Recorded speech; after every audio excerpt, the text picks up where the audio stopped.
Coucou tout le monde, bienvenue dans le live du lundi matin.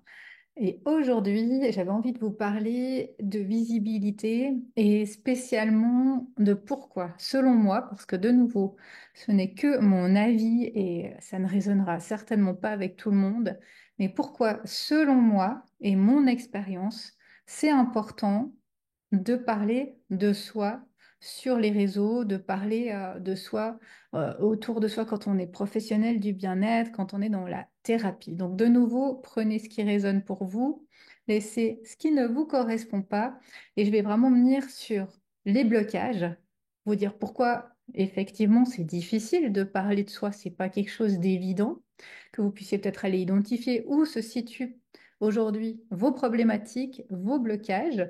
Également, vous donner des pistes de pourquoi c'est important de parler de soi selon moi et des pistes pour avancer, pour oser petit à petit se mettre en avant, pour oser petit à petit parler de soi sur les réseaux.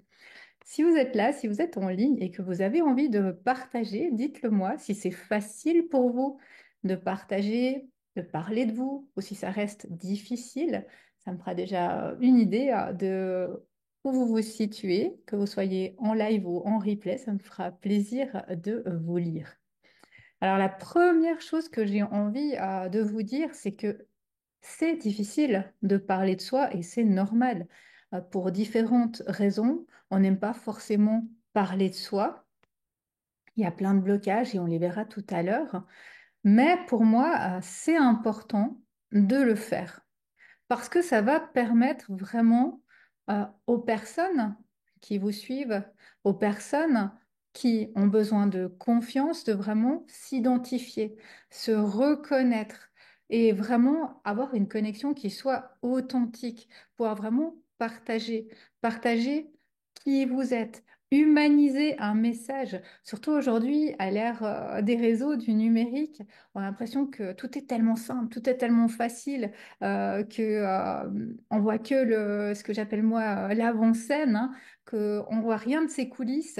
Et pour ça, c'est important de parler de soi, pour amener aussi une certaine crédibilité, une certaine expérience, euh, amener de la consistance à ce que vous allez partager de vous, et aussi pour pouvoir vous différencier. Parce que souvent, les personnes que j'ai en coaching ou que je rencontre me disent, ah mais Christa, il y a tout le monde qui fait la même chose que moi, il y a plein de gens qui font la même chose que moi, j'en vois plein passer sur les réseaux et quand on est dans un domaine, on voit passer beaucoup forcément de notre secteur, parce que c'est les recherches qu'on fait, l'algorithme se cale sur ce que l'on fait et on a l'impression que tout le monde fait la même chose que nous. Et quand on commence à parler de notre histoire, on a ce trait que non, tout le monde ne fait pas la même chose que nous. On est bien d'accord, puisque on est unique, puisqu'on a notre histoire personnelle, et ça, personne va pouvoir vous la copier ou la prendre.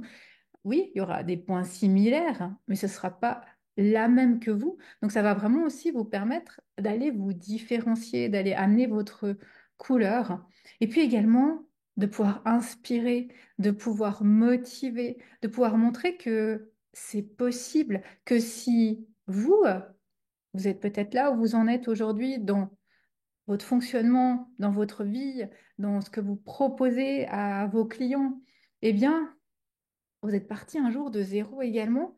Et tout ça, ça va amener vraiment, pour moi, un lien qui est important et qui montre un humain derrière un écran, un humain derrière une activité, un humain avec ses failles, avec ses faiblesses, avec ses émotions, avec son parcours, avec ses valeurs. Et les personnes qui vont venir vers vous vont venir aussi pour ces éléments-là. Quand on va vers un professionnel du bien-être, quand on va vers un thérapeute, oui, on va chercher une clé, on va chercher une piste, mais oui aussi, on va vers quelqu'un avec qui on se sent bien. C'est essentiel d'être bien avec la personne à qui on va aller raconter peut-être des choses qu'on n'a jamais racontées à personne ou à quasiment personne, aller travailler sur peut-être des peurs, des blocages, des traumatismes, etc. Et pour moi, c'est pour ça que c'est important d'aller connecter avec les personnes et d'aller leur montrer qui on est, pourquoi on est la bonne personne pour eux, ou peut-être pourquoi on ne l'est pas, parce que ça va aussi faire l'effet de quelqu'un qui va se dire, ben non, moi, cette personne, j'aime pas comment elle est, j'aime pas comment elle parle, j'aime pas son énergie. Alors oui, elle a peut-être de super compétences, mais j'irai pas chez elle parce que ça passe pas. Il n'y a pas le feeling, il n'y a pas la vibration avec la personne. Donc pour moi, c'est pour ces raisons-là que c'est important d'aller connecter avec les personnes sur les réseaux, d'oser parler de soi. Et j'ai vraiment mis oser parler de soi parce que je pense pas qu'on est obligé de se montrer. On peut parler de soi sans se montrer, où il y a des gens qui ont des avatars, il y a des gens qui se montrent jamais, on entend leur voix, mais on les voit pas, hein. Mais vraiment, je trouve que de parler de son histoire, c'est important, voire pour moi essentiel quand on est un professionnel dans le bien-être. Alors, qu'est-ce qui peut faire qu'on n'ose pas parler de soi, qu'on n'a pas envie, ou peut-être qu'on a envie, mais on ne sait pas trop comment le faire. La première chose, moi je me souviens, parce que c'est un moment de grand inconfort, en tout cas pour moi ça a été un moment de très très grand inconfort d'aller parler de moi, ça a été la peur du jugement. Et ça a été la peur du jugement de personnes qui étaient proches de moi. Je me souviens, c'était la peur de qu'est-ce que va penser ma famille si je raconte telle ou telle chose du passé, de l'éducation, hein, un peu cette loyauté familiale qui était très forte. Il y avait aussi cette peur des amis. Qu'est-ce qu'ils vont dire si ils me voient, s'ils entendent que je parle de telle ou telle chose. Je rappelle des collègues aussi, j'étais encore employée. Et vraiment, je me disais, mais s'il y a un collègue qui tombe sur ma vidéo, qu'est-ce qu'il va dire? Vraiment, il y avait tout ce regard des autres et vraiment regard des gens que je connaissais. Je crois que j'avais plus peur du regard des gens que je connaissais que des gens que je ne connaissais pas. Et vraiment, derrière, il y avait tout plein de choses euh, qui venaient de me dire, mais finalement, je vais peut-être décevoir, je vais peut-être déplaire, je vais peut-être être rejetée, hein. Il y avait vraiment toutes ces peurs qui venaient et qui m'empêchaient de passer à l'action, d'oser parler de moi. Donc ça a été pour moi les premiers freins que j'ai rencontrés quand j'ai eu ces clés aussi, d'ailleurs, moi, parler de soi, faire du storytelling, ça a été très inconfortable. La peur du regard des autres et spécialement la peur du regard de proches, d'amis, ça peut paraître paradoxal, mais c'était vraiment eux qui me faisaient le plus peur à ce moment-là, avec toutes ces peurs derrière. Donc là, vous pouvez aller identifier, est-ce que vous vous situez un peu dans ce moment-là, ou peut-être que vous l'avez déjà dépassé, ou que vous ne l'avez pas, cette peur ou ces peurs du regard des autres. La deuxième chose, c'est le manque de confiance.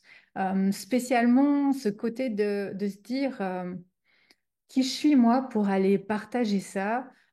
Qu'est-ce que j'ai d'intéressant à dire? Un peu ce côté légitimité aussi, hein.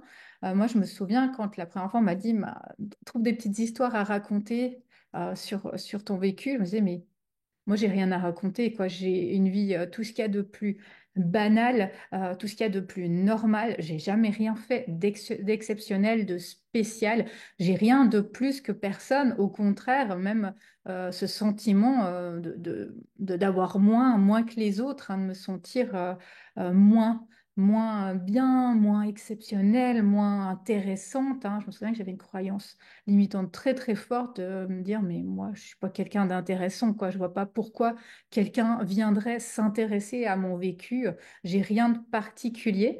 Et c'est vrai que ça c'est pas évident, hein, d'aller et se dire mais en fait oui j'ai quelque chose à raconter et il n'y a pas besoin d'être exceptionnel, avoir vécu des choses de folie pour partager ces petites histoires. Au contraire, hein, ça fait du bien de l'autre côté de l'écran d'entendre qu'une personne vit la même chose que nous, qu'elle a un peu les mêmes problématiques que nous et de se sentir proche de cette personne et pas de se dire, oh là, mais alors moi je suis pas du tout à ce stade-là, j'ai jamais fait telle ou telle expérience, je suis pas partie 2 mois dans le désert jeûner, etc. Donc vraiment de se dire que les gens, ils ont besoin de se reconnaître et ils ont vraiment besoin de voir que on est monsieur, madame, tout le monde. On n'a rien de plus que personne. Et ça, pour moi, c'est important d'aller travailler sur cette confiance, sur cette légitimité pour inspirer, pour montrer aux gens que oui, si on est là, nous, eh ben, c'est qu'eux aussi, ils peuvent être au même endroit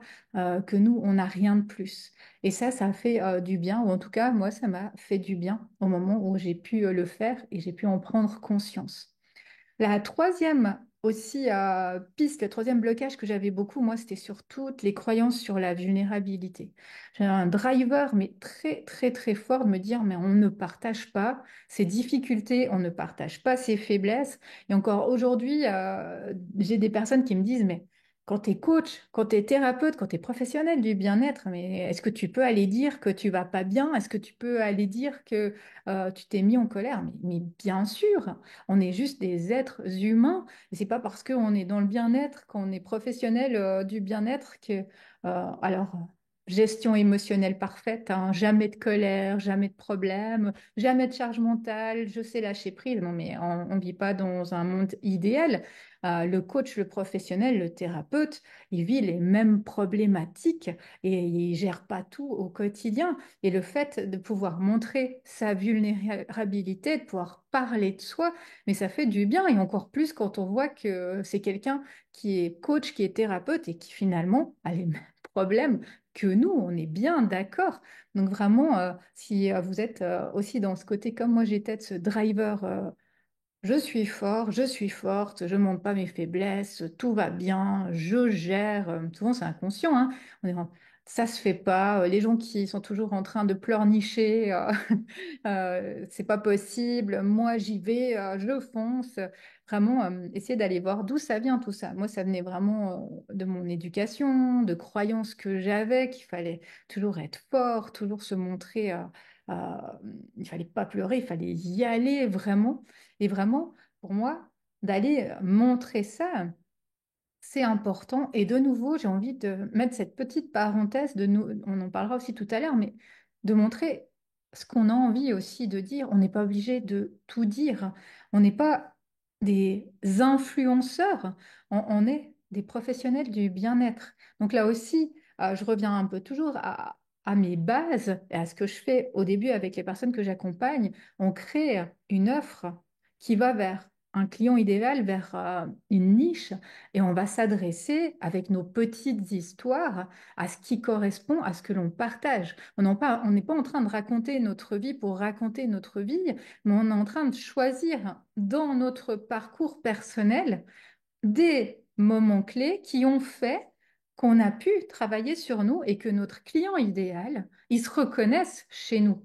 Donc ça, c'est aussi important de bien mettre en avant ces deux aspects. De un, je ne vais pas raconter ma vie pour raconter ma vie, je vais raconter ma vie pour contribuer. Et de deux, je vais chercher des choses qui puissent correspondre à mon client idéal et je ne vais pas raconter des choses comme ça de tout, de rien, de ma vie, comme le ferait un influenceur, par exemple. C'est pas le cas. Donc ça, c'est aussi un point que je trouve important à souligner. Et vous pouvez vraiment aller voir si vous avez ce driver de soi fort, ces peurs de se montrer vulnérable ou d'avoir une vision plutôt négative de la vulnérabilité, de pouvoir petit à petit la travailler, la dépasser, aller voir qu'est-ce qu'il y a derrière comme croyance, comme blocage. Le quatrième frein que j'ai eu aussi, moi, et que je vois souvent chez les personnes que j'accompagne, c'est le côté perfectionniste. Le côté de se dire, je ferai ça quand ce sera parfait. Je ferai cette vidéo quand je serai plus à l'aise pour parler devant la caméra. Je ferai ce post quand je maîtriserai les outils d'Instagram et puis que je pourrai faire un beau visuel pour les personnes. Et vraiment, qui remettent toujours à demain. Je raconterai mon histoire quand je serai plus à l'aise avec tel ou tel aspect. Et je vois dans mes clients, il y a deux types de clients. Il y a ceux qui viennent en séance, on discute des objectifs. Ils sortent de la séance, je pense qu'ils n'ont pas le temps d'arriver chez eux, ils ont passé à l'action, ils ont osé, ils ont fait le pas de ce qu'on avait discuté. Il y a le deuxième type de client qui, oui, on discute, oui, il note les objectifs, il dit ouais, c'est ça que je devrais faire, il faut que je passe à l'action, et il ne le fait pas. Et qu'est-ce qui se passe quand on ne passe pas à l'action, quand on n'ose pas le faire? C'est encore pire ensuite. Parce qu'on fait que de procrastiner en se cherchant hein, des fausses excuses que nous, on pense juste, hein. Je ferai ça quand j'aurai plus de connaissances sur le sujet. Je ferai ça quand j'aurai vraiment des beaux visuels. Je ferai ça quand je saurai parler bien derrière la caméra et que je serai hyper à l'aise. Et finalement, ils ne passent jamais à l'action. Je le vois parce qu'ils reviennent en séance plus tard et puis, bah, ils ne l'ont pas fait. Et qu'est-ce qui se passe? Ils vont chercher des excuses. Encore que je me forme un petit peu avant de le faire. Ah ben, je vais encore travailler sur mes visuels ou je vais contacter quelqu'un pour me faire des visuels avant de parler. Et finalement, ne pas passer à l'action, c'est encore pire parce que ça amène après de la déception parce qu'on voit d'autres personnes qui ont peut-être commencé après nous, qui osent passer à l'action et nous, on ne l'a pas fait. Ça amène de la frustration, des fois de la jalousie, de dire, cette personne, elle a commencé après moi, elle est plus avancée que moi aujourd'hui, elle a déjà osé faire ça alors que moi, je l'ai toujours pas fait. Et finalement, le pire des scénarios, je crois, c'est celui, j'ose pas passer à l'action, j'attends, et vu que on est abonné à plein, ou on a l'algorithme qui nous amène plein de choses qui sont dans notre niche, on voit quelqu'un qui partage quelque chose de similaire à ce qu'on voulait partager. Et on se dit, non, mais maintenant, je ne peux plus partager. On va croire hein, que j'ai plagié cette personne. Et ça, c'est le pire des scénarios. C'est quand quand on a l'impression que quelqu'un a partagé a le même sujet que nous, puis qu'on a l'impression d'avoir plagié quelqu'un. Donc ça, c'est vraiment des choses importantes à penser, de dépasser ce perfectionnisme, si vous l'avez, et d'oser. D'oser faire des premiers pas imparfaits, parce que forcément que ça va être imparfait. Moi, ce qui m'aide beaucoup pour le perfectionnisme, c'est le fameux accord Toltec, je fais de mon mieux, vraiment en me disant, je fais de mon mieux et qui je suis, l'énergie que j'ai, les connaissances que j'ai, on est bien d'accord. On ne peut pas faire les mêmes choses au début d'une activité que quand ça fait 5, 10, 15 ans qu'on les fait. Donc, c'est aussi important de se dire qu'il faut commencer une fois et que forcément que ce qu'on va faire, ça va être amélioré, ça va être perfectible. Donc, vraiment, ça, c'est des points qui sont importants à prendre en compte. Et puis le dernier point, je dirais, qui nous empêche de passer pour moi à l'action, de se montrer, c'est le manque de clarté sur notre message, sur notre offre. Si on n'a pas identifié de clients, si on n'a pas une offre claire, si on ne s'adresse pas à des personnes dans telle ou telle problématique, on ne peut pas aller chercher des facettes de nous qu'on a envie de partager parce que finalement, il n'y a pas d'intérêt à partager des choses qui n'ont pas attrait à notre offre. Comme je vous le disais, on n'est pas un influenceur, on est là pour montrer euh, notre expertise, pour montrer notre vécu, pour aider, pour contribuer, pour amener nos potentiels clients à avoir des prises de conscience et à amener à ce genre de choses. Donc, si on n'a pas une offre, si on n'a pas un client, comment on peut aller choisir les facettes, les histoires qu'on veut raconter de soi?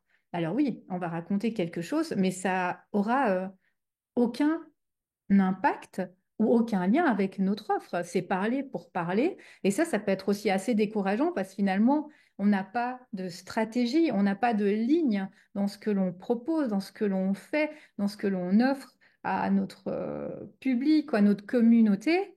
Et on partage pour partager. On a peut-être des retours, mais les gens ne viendront pas vers nous par rapport à ce que l'on propose, à nos offres et on va pas comprendre ce que l'on fait. On va se dire, ah, c'est sympa ce que tu partages, ah, t'es rigolote, ou, etc. Mais il n'y aura pas de réel résultat parce qu'à un moment, il y a tout un aspect ici entrepreneurial, aussi stratégique qui est mis en place et pas uniquement je partage pour partager ou je parle de moi pour parler de moi, mais vraiment je parle de moi pour montrer ce que j'ai à dire, pour montrer mon expertise, pour montrer qui je suis, pour montrer que c'est possible, pour inspirer. Donc il y a d'autres choses derrière ce que l'on partage. Et c'est pour ça que c'est important d'avoir cette clarté-là dans ces offres.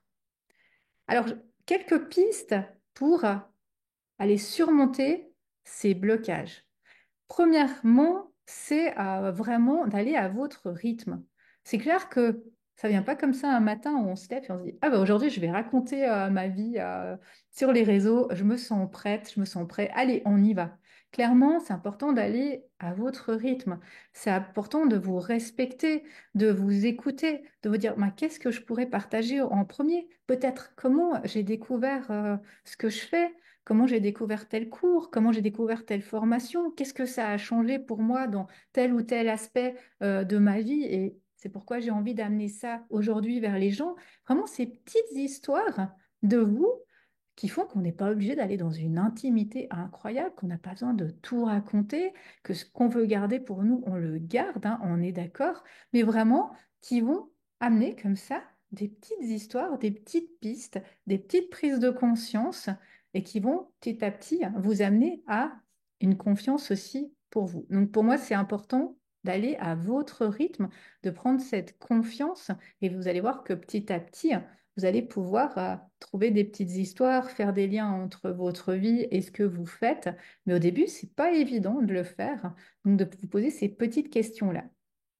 Ensuite, une deuxième chose, moi, qui m'aide beaucoup à dépasser ces blocages, c'est celle de se souvenir de pourquoi on fait les choses. Se reconnecter à son fameux grand pourquoi, son grand why, sa mission de vie, hein, si on veut, mais c'est vraiment qu'est-ce qui fait que je fais ce que je fais aujourd'hui? Pourquoi je souhaite partager mon histoire? De nouveau, je vous disais avant, on n'est pas influenceur. Quand on partage notre histoire, c'est pas pour avoir des likes et des followers, mais c'est pour contribuer, c'est pour témoigner, c'est pour amener des personnes à nous faire confiance, à venir vers nous, à montrer qu'on peut être la bonne personne pour les accompagner, à vraiment avoir cette et idée de contribution qui est là, ce message de témoignage, vraiment Moi, je me souviens que ce qui m'a beaucoup aidé quand j'ai commencé à partager, parce que c'était hyper inconfortable, on appuie, je me rappelle, sur le bouton ou le live du dimanche que je faisais, la boule au ventre, me dire, mais est-ce que je partage vraiment ça? Est-ce que j'ose partager ça de mon éducation, de qu'est-ce que vont me dire les autres, etc. Toutes ces peurs dont je vous ai parlé. Et c'était les messages que je recevais en privé ensuite des personnes après mon live qui me disait, mais merci Christa pour ton partage, mais merci ce que tu as dit, ça m'a fait penser à moi, ça m'a fait penser à mon enfance, je me suis reconnue dans ce que tu as dit, mais ça fait tellement du bien d'entendre ça. Waouh, mais ça m'a amené hein, une lumière. Je me disais, mais je suis heureuse, heureuse d'avoir osé, heureuse d'avoir partagé un petit bout de moi, si ça a pu aider quelqu'un.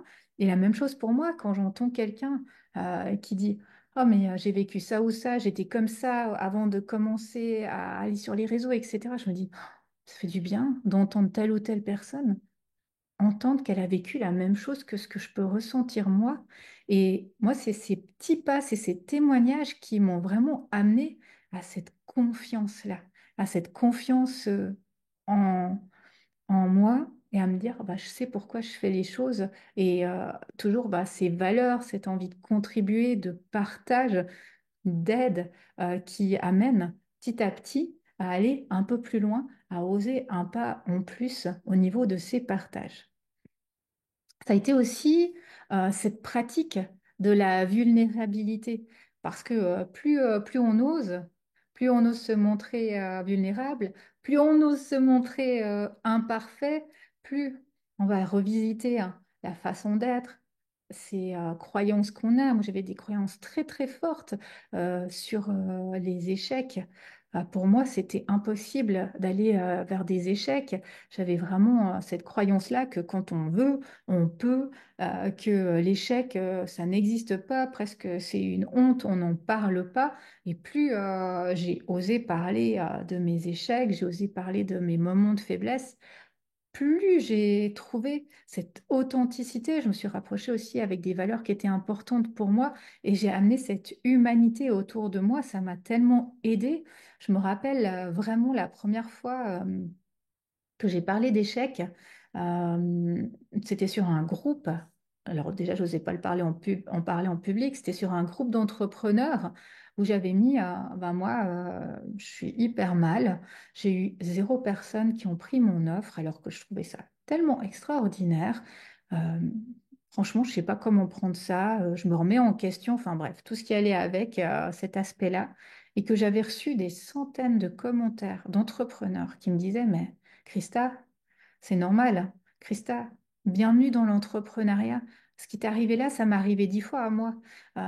Et vraiment, ça m'a amené me dire, mais j'ai bien fait d'aller dire hein, ce que je vivais parce que j'ai reçu des réponses qui m'ont amené une force et une inspiration, une envie d'avancer qui était très, très, très inspirante et qui m'a permis de continuer. Donc vraiment, ça m'a beaucoup aidé. Donc, oser partager. Encore ce week-end, je partageais un post sur le fait que des fois, je me sens submergée, puis je prends peu de temps pour moi, que des fois, je disais que ma prise de conscience, c'était d'être devenue un peu l'esclave de mon entreprise. Et une personne de mon mastermind m'a partagé, mais merci Christa de toujours partager autant tes réussites que tes moments de doute. Ça montre vraiment que l'entrepreneuriat, c'est pas que un monde de paillettes, mais qu'il y a aussi l'envers du décor. Et ça, c'est important, vraiment important de le faire. Au compte, il y a des gens qui me disent, bah, Christa, tu es la même chose dans la vie que derrière l'écran. Mais ça me fait du bien parce que moi, je suis personne d'autre que qui vous voyez là et j'ai pas envie de refléter une autre image que celle-là. Pour moi, cette image d'être authentique, d'être vrai, d'être dans la vie privée comme dans la vie publique la même personne, c'est essentiel pour moi. Ça fait partie de mes valeurs hein, et c'est ce que j'aime aussi chez les gens qui sont authentiques, qui sont vrais, qui se montrent tels qu'ils sont. Pour moi, c'est important. Ça fait partie de mes valeurs. Et puis, la dernière chose que j'ai envie de vous dire, c'est de varier vos formats, d'utiliser des formats, de trouver votre couleur à vous. Ça sert à rien d'aller chercher ce que vous n'êtes pas à l'aise. Si vous aimez écrire, faites un texte écrit. Si vous aimez faire des petites vidéos, faites des petites vidéos. Si vous aimez faire des montages, faites des montages. Si vous aimez l'humour, moi j'aime beaucoup l'humour, j'aime beaucoup les réels, je m'amuse bien quand je regarde ces réels, mais faites passer un message qui est peut-être plus lourd avec de l'humour. Vraiment, allez trouver votre façon de communiquer avec votre caractère, avec votre façon d'être vos facettes à vous. Ça, c'est vraiment important de trouver votre propre façon de faire, votre propre façon de communiquer et quelque chose qui vous corresponde. Vous vous sentez à l'aise ou vous vous sentez vous. Vraiment, il n'y a pas une manière juste de la faire, mais c'est celle qui vous parle qui sera la bonne manière pour vous.